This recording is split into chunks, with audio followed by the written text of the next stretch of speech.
Magandang umaga! Kumusta po? Narito po ulit ang update natin para sa lagay ng ating panahon.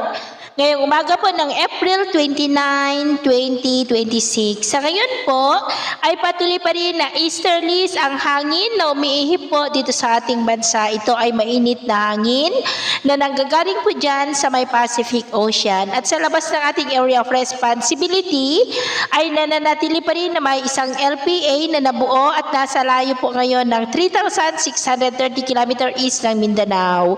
At sa atin naman pong wind map forecast, ang LPA na nasa malayong silangan ay posible yan na lalakas sa darating na linggo at consistent ang pinapakita na posible yan na maging bagyo, ngunit hindi naman na po yan nakitaan na tatama sa ating kalupaan. Posible po na lilihis muli at hindi muli natin maramdaman ang epekto nito, mananatili lamang po yan dyan sa may karagatan, at ito naman ang pinapakita ng forecast model nating ginagamit hanggang po sa susunod na 2 linggo. At sa lagay po ng ating panahon, ngayong madaling araw ay maayos naman ang panahon sa malaking bahagi ng bansa, pero may chance muli ng mga isolated rains sa ilang bahagi ng Palawan, Aurora, Sulu Archipelago at Zamboanga Peninsula. At mamaya po ay sisikat ang araw sa malaking bahagi, mainit at maalinsangan muli ang panahon, pero may chance pa rin ng cloudy skies with isolated rain sa ilang bahagi ng Aurora, Marinduque, Eastern Samar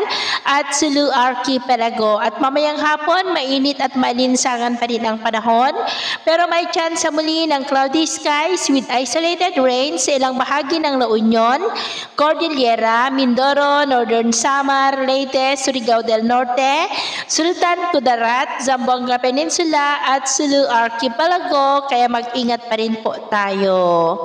At sa atin naman pong mga baybayin, wala po tayong nakataas na namang gale warning signals, pero iba yung pag-iingat lamang po kung papalaot tayo para po mas makaiwas sa mga sakunang pangkaragatan.